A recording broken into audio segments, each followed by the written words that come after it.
Hi friends, आज हम discuss करेंगे कॉमन कंडीशंस की जो कि पेरिएनल कंडीशंस होती हैं, जैसे कि फिशर, जिसको हम गुच्चिर भी बोलते हैं, हिमरॉइड्स या बवासीर, फिस्टुला इन एनो या भगंदर, और चौथा है पैलोनेटल साइनस। ये लोकल एरिया की कंडीशंस हैं जो कि बहुत ही डिस्ट्रेसिंग है। जिसको भी होती है वो सोशल प्रेशर के कारण किसी को बताता ही नहीं है जब तक कि एडवांस स्टेज में ना चले जाए। तो इन सब की स्टार्ट जो होती है वो फिशर से होती है। देखिए, फिशर क्या है? फिशर है कि आपका स्टूल किसी दिन हार्ड आया, या तो आपने पानी कम पिया था, या फिर आपने कोई बाहर का खाना खा लिया जिससे कि हार्ड स्टूल आ गया, या ज़्यादा नॉनवेज खा लिया। उस हार्ड या पार्टी हो गई आपकी, उस हार्ड स्टूल से जो आपका एनल एरिया का जो म्यूकोजा था वो छिल गया है। छिलने से वहाँ पे छोटा सा घाव बन गया, उसको हम बोलते हैं एनल फिशर या गुच्चिर। जब ये होता है तो स्टूल करते वक्त आपको फिर हर बार पेन होता है। तो पहली बार जब घाव छिला तब छोटा सा ही दर्द था। अगली बार अगर स्टूल फिर दोबारा हार्ड आया कि आपकी डाइट ठीक नहीं थी, तो दोबारा छिल जाएगा, और फिर उस एरिया का स्पैज़म होने की वजह से बॉडी रिएक्ट करती है उसको, और वो एरिया थोड़ा सा टाइट हो जाता है। तो ये साइकिल रिपीट होने लग जाती है कि हर बार आपको ज़्यादा जोर लगाना पड़ेगा, हर बार पेन बढ़ने लग जाएगा। धीरे धीरे कुछ हफ्तों में या कुछ महीनों में ऐसी स्टेज पर आप आ जाएंगे कि आप स्टूल जाने से भी डरने लगेंगे। आपको लगेंगे स्टूल जाएंगे तो यार कम से कम आधा घंटा लगेगा और पूरी जान निकल जाएगी। काफ़ी लोग स्टूल करते हुए बेहोश भी हो जाते हैं, और एंग्जाइटी अटैक्स भी काफ़ी लोगों को आ जाते हैं। तो ये है एनल फिशर के सिम्टम्स। दूसरा जो बीमारी है वो है हिमरॉइड्स या बवासीर। लोग कंफ्यूज हो जाते हैं बवासीर से फिशर के लिए। देखिए, बवासीर का मतलब क्या है कि वहाँ के जो लोकल वीनस प्लेक्सेस हैं, जो कि नसें हैं, वो फूल गई हैं और वो धीरे धीरे बाहर निकल रही हैं अपने रास्ते से। तो इसकी ग्रेडिंग है। ग्रेड वन में क्या होता है कि जो हेमरॉइड्स हैं वो जस्ट लोकलाइज स्वेलिंग होती है। ग्रेड टू के अंदर वो धीरे धीरे स्वेलिंग एनल एरिया तक आती है, लेकिन वापस अंदर चली जाती है। ग्रेड थ्री के अंदर बाहर आती है लेकिन वापस अंदर चली जाती है, और ग्रेड फोर में वो स्वेलिंग परमानेंटली बाहर रहती है। तो आपको बड़े बड़े लाल रंग के कुछ एरियाज दिखते हैं वहां पर, वो होते हैं हेमरॉइड्स। इनकी मेजर कंप्लेंट होती है ब्लीडिंग। लेकिन काफ़ी लोगों को जो पेन होता है वो सोचते हैं मेरे को हेमरॉइड्स है, जबकि उनको फिशर होता है। जब फिशर है आपको, तो आप स्टूल पे करने पे जोर लगा रहे हैं। जोर लगाने की वजह से आपकी नसें फूल रही हैं और आपको बवासीर बन रहा है, जिसको हेमरॉइड्स बोला जाता है। ग्रेड थ्री और ग्रेड फोर पे अगर आप आ गए हैं तो आपको सर्जिकल ट्रीटमेंट की जरूरत है।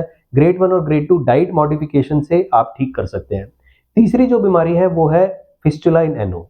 फिस्टुला इन एनो कब बनता है? जब स्टूल आप कर नहीं रहे हैं, फिशर की वजह से, दर्द की वजह से स्टूल इकट्ठा हो गया है, उसके अंदर से बैक्टीरिया निकलते हैं बाहर और लोकलाइज ग्लैंड्स में इन्फेक्शन कर देते हैं, जिसकी वजह से लोकल एरिया में मवाद बन जाती है, जो कि हमें लगता है एक ही दिन में बन गई, जबकि वो बनती है धीरे धीरे। तो उसको हम पेरिएनल एब्सेस या इशोरेक्टल एब्सेस बोलते हैं। लोकलाइज्ड एरिया में इन्फेक्शन हो गया और वहां पर सूजन आ गई है जिसके अंदर मवाद भरी हुई है। फिर आप डॉक्टर के पास जाते हैं, उसका ट्रीटमेंट है कि उसको चीरा लगा के रिलीज करना है। जब चीरा लगा के आप रिलीज करते हैं तो कुछ लोगों को उसके बाद उस ट्रैक जो है वो कंटिन्यूस रहता है और उनको फिस्टुला बन जाता है। फिस्टुला का मतलब क्या है कि एक ओपनिंग आपके बाहर पेरिएनल एरिया पे है और एक ओपनिंग आपके रेक्टल एरिया में, दोनों आपस में कनेक्टेड है, जिससे कि आपका जो बॉडी ने मैकेनिज्म बनाया है। देखिए, एक पाइप है, अगर उसका आगे से रास्ता बंद हो गया है तो साइड से पानी निकलने लग जाएगा, वही चीज फिस्टुला है। तो ये तीन बीमारियां हैं लोकल एरिया की, जिनके सिम्टम्स बिल्कुल अलग अलग हैं। एनल फिशर में आपको पेन होगा, हेमरॉइड्स में आपको ब्लीडिंग होगी, और फिस्टुला एनो पे आपको पेरिएनल एक ओपनिंग होगी जिसमें से पस आने लग जाएगा। तो इन तीनों का ट्रीटमेंट क्या है? सबसे पहले है डाइट मॉडिफिकेशन। डाइट मॉडिफिकेशन का मतलब ये है कि आप हाई फाइबर डाइट लें, 6 से 8 ग्लास पानी रोज पिएं, तला हुआ खाना, बाहर का खाना, बहुत ज़्यादा नॉनवेज ना खाएं जिससे कि स्टूल हार्ड आए। स्टूल अगर सॉफ्ट आएगा तो आपको जोर लगाना नहीं पड़ेगा। ये फर्स्ट चीज़ है जो आपको करनी है। सेकंड चीज़ जो आपने करनी है कि अगर आपको बहुत सीवियर प्रॉब्लम हो रही है तो आप डॉक्टर से मिलें। उसके अंदर सबसे स्टार्टिंग में जो हम एडवाइस करेंगे वो है सिट्स बाथ। सिट्स बाथ करने का मतलब है कि एक टब लें, उसके अंदर हल्का सा गर्म पानी करें, थोड़ा सा बीटाडीन डाल के उसमें बैठें, 10 से 15 मिनट उसमें सिकाई करें। नीचे वाला हिस्सा डूबना चाहिए। उससे क्या होगा कि बॉडी की हीलिंग फास्ट होगी, धीरे धीरे स्पैज़म जो है वो कम होना शुरू होगा। अगर आप अर्ली स्टेज में आपका फिशर है, ग्रेड वन और ग्रेड टू हेमरॉइड्स हैं, तो आप इसके अंदर सिट्स बाथ से आपको बहुत आराम आएगा। उसके बाद आप 2 ऑइंटमेंट लगा सकते हैं, मेट्रोजिल पी और एनोवेट। सिट्स बाथ करने के बाद सोने से पहले आप गोले का तेल लगाएं, और एक स्टूल सॉफ्टनर लें अगर स्टूल हार्ड आ रहा है तो आपका, जैसे कि लैक्टोलोज हो गया, सिरप लूज हो गया, या इसबगोल की भूसी हो गई।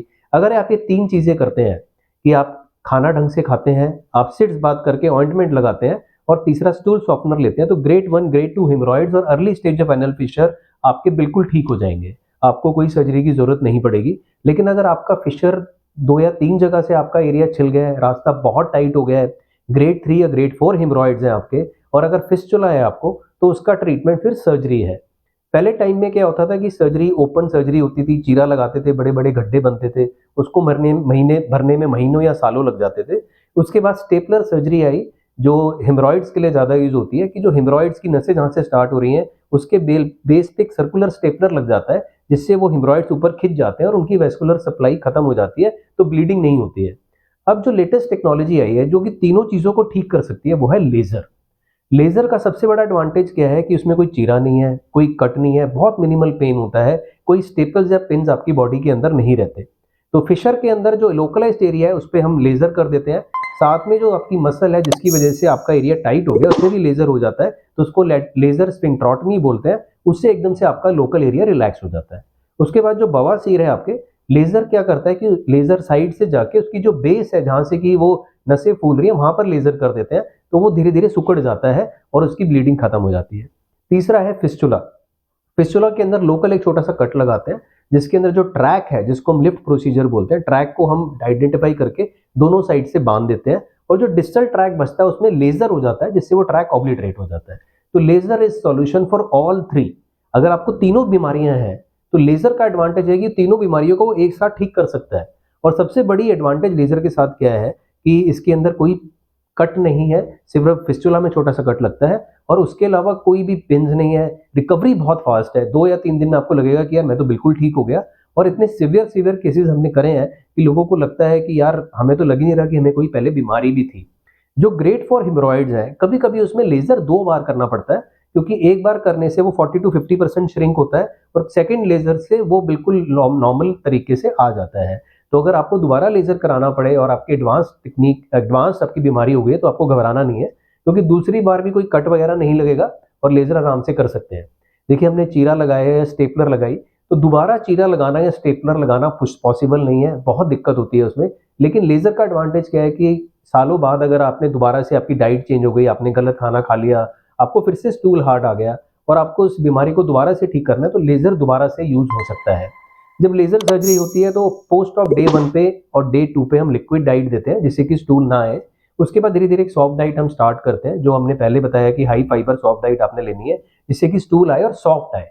और साथ में सिड्स बाथ आपने करना है, कुछ दवाइयाँ आपने लेनी है, और उसके बाद आप अपने काम पर 3 से 4 दिन बाद भी जा सकते हैं। अर्ली स्टेज में है तो, एडवांस स्टेज है तो 1 हफ्ते बाद आराम से अपनी ड्यूटी ज्वाइन कर सकते हैं। और जानकारी आपको लेज़र सर्जरी के बारे में जाननी है, बगंदर के बारे में जाननी है, बवासीर के बारे में जाननी है और गुच्चिर के बारे में जाननी है, तो आप हमसे नीचे वाले नंबर पे कॉन्टैक्ट कर सकते हैं। एक और जो बीमारी है, पाइलोनेडल साइनस, वो कि आपके जो ड्राइवर्स हैं, जो बहुत टाइम बैठे रहते हैं, आजकल टेक्नोलॉजी में सारे जो इंजीनियर्स हैं, बहुत सारे लोग बैठ के ही काम करते हैं, कंप्यूटर लैपटॉप पे घंटों बैठे रहते हैं, तो जिनके बाल ज़्यादा होते हैं या पसीने ज़्यादा आते हैं, उस एरिया में वो बाल तोड़ के ना स्किन के अंदर से अंदर चले जाते हैं और चिड़िया की घोंसले की तरह एक जगह बना लेते हैं, जिसको बोलते हैं पाइलोनेडल साइनस। पहले इसके अंदर चीरा लगता था, उसके बाद हीलिंग भी नहीं होती थी, महीनों लगते थे ठीक होने में। उसके बाद अब लेज़र टेक्नोलॉजी आई है, बीच में लोगों ने फ्लैप भी करे, मैंने भी बहुत फ्लैप्स किए, उसके रिजल्ट अच्छे हैं, लेकिन 10 से 14 दिन आपको बिस्तर पे ही लेटना पड़ता है, आप ज़्यादा एक्टिविटी नहीं कर सकते जब तक फ्लैप हील ना हो। अब लेज़र टेक्नोलॉजी से वो जो ट्रैक है, उसको लेज़र से हम कर सकते हैं, और उसके रिजल्ट्स बहुत अच्छे हैं। तो अगर आपको पाइलोनेडल साइनस है, आप उसको मल्टीपल ट्रैक्स की तरफ जाने ना दें, फटाफट एक ट्रैक को आप लेज़र से ठीक कराएँ और फटाफट अपनी रिकवरी पे वापस जाएँ। Thank you very much.